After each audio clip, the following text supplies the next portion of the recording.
Vamos falar do final de Round 6, explicar o final, como essa série nos mostra por que a gente se sente tão perdido. E vamos falar também sobre propósito, algo que é muito citado nos filmes da Disney / Pixar. E agora a gente vê em Round 6. Eu vou destrinchar isso aí com vocês, gente. Uma forma diferente de ver séries e filmes, trazendo reflexão pra nossa vida. Lembrando que se vocês gostam desse vídeo, se inscreve aqui. E sem mais enrolação, vamos começar. Round 6, ele basicamente pega pessoas extremamente desesperadas. Vamos nos situar aqui com relação à série. E essas pessoas desesperadas, desde os motivos mais banais que vocês podem imaginar, que é tipo assim, gastar dinheiro, sei lá, aleatoriamente, ou salvar um filho que tá doente, pegar dinheiro pra mãe, ajudar a família, todos os motivos que vocês podem imaginar. Pessoas viciadas em jogos, pessoas com muita dívida bancária, vão parar em Round 6. E lá, eles descobrem, quando eles já estão lá, que é um jogo mortal. É um jogo que você pode pagar com a sua própria vida. Só que esse sinal já é ensinado ali pra gente desde o início, já que pra você passar, você já vai tomando umas bufetadas na cara. Então a gente vê que, assim, você não sabe o que vai acontecer com você quando você chega lá, mas a gente descobre que o sinal já tava ali, né? Porque se apanhar pra entrar numa coisa, você espera que os jogos lá sejam leves? Não. Então as coisas dão sinal. E essa é a primeira lição. As coisas dão sinais. Depois que eles entram lá, eles têm que ir até o final. Na primeira temporada, a gente vê isso, e até então as pessoas eram obrigadas a estar lá. Nessa última temporada, e o diretor não queria fazer, porque a mensagem tinha sido muito bem clara na primeira temporada, mas ele fez, beleza, e ele deixou isso muito evidente nessa última temporada. E aí, pra isso ficar muito evidente, a cada partida de jogo, as pessoas poderiam votar se elas queriam ficar, permanecer ou sair do jogo, mas teria que ser a maioria. Então a maioria teria que votar para sair, ou a maioria votar para ficar. E a gente vai vendo necessidades acontecendo, pessoas partindo, coisas horríveis acontecendo, e o grupo de pessoas, apesar de perder, outras pessoas se manter, porque o dinheiro nunca é o suficiente. E depois que o dinheiro ele é o suficiente, a gente tá quase no final. Será que não consegue ficar com tudo? Mesmo que isso custe a vida das pessoas. E aí, gente, eu peguei duas interpretações. A primeira interpretação, quando eu terminei de assistir, e a interpretação refletindo sobre isso alguns dias depois, e vou passar aqui pra vocês. A primeira reflexão que eu tive sobre o final de Round 6 e a grande mensagem que ele queria passar é sobre como o Round 6 não vai acabar. E a gente vê isso muito no final. A gente vê pessoas selecionando pessoas. Nós vemos pessoas partindo, pessoas legais, pessoas dignas. Nessa última temporada tinha muito participante que eu queria que sobrevivesse. Eu queria que a senhorinha com o filho sobrevivesse. Eu queria que a grávida sobrevivesse. Eu queria muito que essa personagem aqui, ó, sensacional, sobrevivesse. Era a minha favorita e não sobreviveu. Achei ela muito guerreira e ela pegou, assim, essas pessoas pra ajudar. Então, em nenhum momento ela deixou o desespero ultrapassar a necessidade dela de ajudar pessoas. E se foi. Então, a gente olha que não é justo o jogo. Não é justo. E aí, quando eu terminei de assistir essa série, eu percebi que não vai acabar, porque tem telespectador. A gente assiste, por mais terrível que seja. E aí, a frase final, né, que esse protagonista aqui, ó, ele vira e fala, olhando pra câmera, de costas para as pessoas que estavam assistindo o jogo, que são os milionários, as pessoas que estão no poder. E ele fala, olhando para a câmera, pessoas não são cavalo, pessoas são, e ele cai. Eu tive a interpretação de que, tipo assim, pessoas não são cavalos, pessoas são seres humanos, e a gente não pode ficar apostando em cavalos, digamos assim. E quem tá fazendo isso?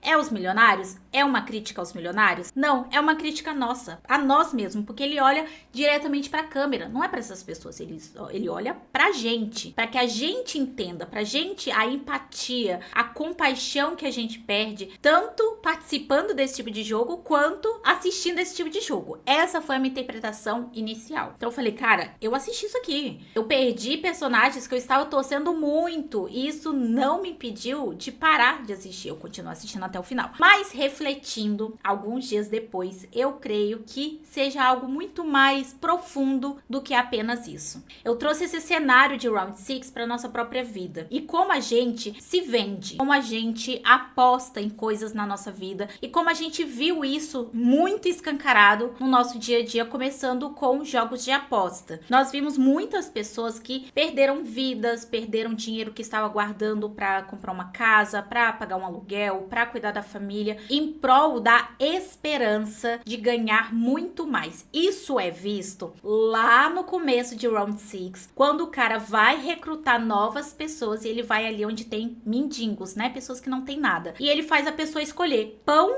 ou no caso, uma loteria, né? Um joguinho que ele poderia ganhar muito mais. Pão ou joguinho de aposta. E a pessoa optava pela aposta, porque ela tinha aquela possibilidade de ganhar muito mais. Então, pessoas que não tinham absolutamente nada, não estavam se contentando apenas com pão, de matar a sua fome. Ali, escolhendo o pão, elas teriam certeza que elas teriam pão para comer. Mataria a fome, é o certo. Não o certo de se fazer, mas a certeza que teria é que ela teria aquele pão. Mas a pessoa escolheria pela possibilidade, pela esperança do ganhar muito mais, pela ganância, mesmo não tendo nada. E aí, gente, isso explodiu a minha mente, como a gente não tem essa noção. E aí a gente vê alguns cenários mudando, principalmente nessa última temporada, principalmente no participante número 100. Ele vai ali até o final, né? Ele é um dos últimos ali aí de arrasta, e ele sempre quis permanecer no jogo, ele tinha uma dívida bancária muito maior, ele se sentia melhor do que outras pessoas porque ele tinha uma dívida milionária, digamos assim. Então ele se sentia, isso aqui eles só emprestam para elite, como se isso fizesse dele melhor do que as pessoas que deviam menos. Sendo que dever é dever. E aí esse personagem 100, ele me chamou muita atenção porque antes dele ir de arrasta, ele fala uma frase que faz a gente refletir muito, que é, ele ofereceu o que ele ia ganhar. De início, ele falou, a gente divide a minha parte, não tem problema. Eu dou uma parte do que eu vou ganhar pra vocês. E aí, quando ele viu que não ia fazer, né, efeito nenhum, ele fala, eu dou o que eu vou ganhar aqui. Eu dou a minha parte pra vocês dividir. Desde que ele sobreviva, desde que ele viva. E a única coisa que ele tinha realmente valiosa é a vida dele. E ele só se deu conta disso, como muitas outras pessoas aqui, quando estava prestes a perder a própria vida. A gente também vê isso dessa participante aqui, que estava grávida. Um pouco antes, né, o menino atravessa com um bebê. Aí ela tá totalmente desamparada, coitada. E aí, antes dela, né, partir, ela fala que ela estragou tudo pro participante. Ela fala que tem um momento ali que ela diz que ela tinha uma filha, ela sempre queria ter uma família, ela não tinha um namorado perfeito, né, abandonou ela ali, ela era só ela e a filha dela, e ela foi ali querendo ganhar muito mais, sendo que ela tinha o que ela sempre sonhou, que era uma família. E por mais que não fosse fácil criar a filha dela sozinha, né, ali, ela já tinha o que ela tanto queria, e ela perdeu sem ter isso. Ela se dá conta que ela estragou tudo, ela fala isso, que ela perdeu tudo. E aí, isso aplicado pra nossa vida, aqui o caderninho verde aqui pra vocês, a primeira é que a gente se entrega para algo cruel, muitas das vezes, ou desumano, em busca de um resultado ou de um prêmio que a gente nem sequer faz tanta questão assim, ou não vai alterar tanto assim a nossa vida. Eu não estou falando necessariamente de dinheiro, mas eu tô falando de situações, eu tô falando às vezes de relacionamentos que a gente se submete, querendo talvez amor, companhia, suplir uma carência, e no final a gente fica sem nada e ainda sem psicológico. Eu também tô falando às vezes de um trabalho que às vezes a gente vê que não vai dar em nada, mas a gente insiste. Quando a gente perde a nossa saúde, a gente para porque não tem o que fazer, não tem mais saúde, e quando olha pra trás a gente só tem arrependimento de momentos que a gente perdeu. Às vezes eu falo também de dívidas, pessoas cegas por dívida, a gente vê muito isso aqui. E no final das contas, que foi o caso do participante número 100, ele ofereceu o próprio prêmio dele. Tudo bem ele ter aquela dívida, desde que ele tenha a vida dele. Porque tinha momentos na vida dele, provavelmente muito mais importante do que perder a vida por causa de dinheiro pra pagar o banco, sabe? Ali naquela situação que ele estava se encontrando. Talvez ele conseguia pagar a dívida dele um pouco mais lento, devagar, sem essa nudibliação toda do olhar de caramba, eu vou ganhar muito mais, eu vou ser o que eu nunca fui, eu vou ter o que eu nunca tive. Talvez teria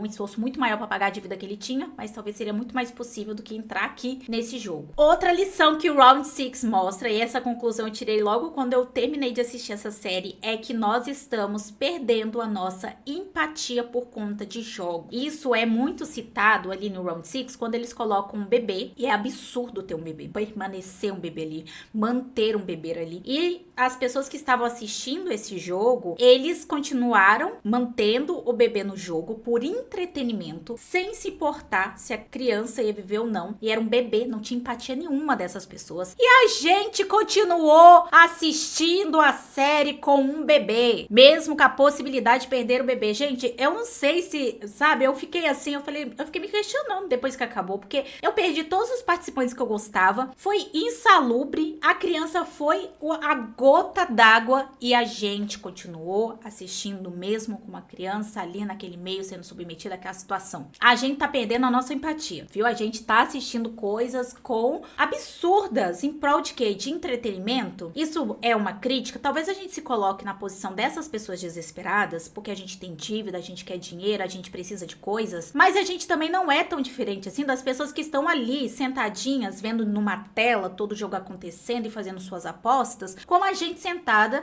no sofá da nossa casa assistindo isso. Não é uma crítica, eu adoro o Round 6, gente, mas no final eu acho que o diretor escrachou isso na nossa cara, sabe? É bizarro. Outra lição que o Round 6 nos dá: sempre vai ter pessoas desesperadas para se submeter a coisas degradantes, a situações vexatórias, a situações que elas vão perder muito mais do que ganhar, nem sequer vão sair desse jogo, não tem noção disso. Mas eu acho e acredito que a crítica não é sobre essas pessoas, e sim quem assiste. Sempre haverá jogos, sempre vai ter uma versão de Round 6, sempre vai ter uma forma de colocar ser humano em situações de sobrevivência, porque tem telespectador, tem pessoas que assistem. Se não tiver patrocinador, não tem. Então a questão é muito mais essas pessoas desesperadas, a crítica é essas pessoas, as pessoas se desesperarem e se vender por pouco, ou por nada, né? Porque muita gente aqui saiu sem nada, só com a esperança e foi-se de base. Mas e a gente que tá assistindo? Eu senti muito isso quando terminou o Round 6. E por último, e eu acho que é o mais predominante, que é a mensagem de Round 6 desde a primeira temporada, que é: nós não somos o que a gente pode conquistar, nós somos o que temos e nós somos o hoje, que é uma coisa que aparentemente a gente tá se esquecendo. Então, todas essas pessoas tinham sonhos, todas essas pessoas tinham vontades, e todas essas pessoas, elas não eram totalmente ruins, totalmente boas. Você vê que os jogos brincam muito com isso, em colocar uma situação no vilão, outra pessoa no mocinho, assim, a gente vê que as pessoas só estão tentando sobreviver, mas todas essas pessoas, é absurdo como elas se dão conta de que elas já tinham o que elas precisavam pra viver. E não era o extraordinário, não era o a mais, o demais, mas no final não valia a pena. E isso é uma reflexão à nossa vida de hoje, a como a gente às vezes aposta em coisas que vão fazer mal pra gente, ou a gente paga preços muito caros em prol de uma idealização de algo que a gente pode ganhar, e a gente nem sequer se pergunta se essa coisa pela qual a gente tá trocando é mais valiosa. E eu acho que aqui a grande crítica de Round 6 é com relação ao nosso tempo. Essas pessoas, elas estão literalmente no jogo, né, que é uma coisa mais fantasiosa, uma coisa bem mais ali que eles podem brincar com a situação. Eles estão dando a vida deles em prol de a possibilidade de perder ou não a vida em prol de um dinheiro muito grande. E aí eles vão perdendo essas pessoas e vão ficando presos ali na ambição. Eu acho que na nossa vida a gente tá vendendo o nosso tempo, que é uma coisa muito valiosa, e que a cada tempo, né, a cada momento que vai passando, a tecnologia vai chegando, o mundo vai mudando. E não me interprete mal, eu amo a tecnologia, eu adoro as coisas avançar. Eu não sou aquele tipo de pessoa que acha: a gente era feliz antes da internet a gente era mais feliz. Não é sobre isso que eu estou falando, mas sim como nós estamos sendo cada vez mais convencidos de que nosso tempo não vale nada, e como a gente não está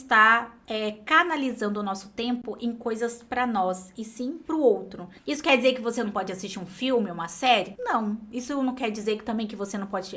não fique nas redes sociais? Não. Eu tô falando de equilíbrio e ter noção que o seu tempo é a sua vida.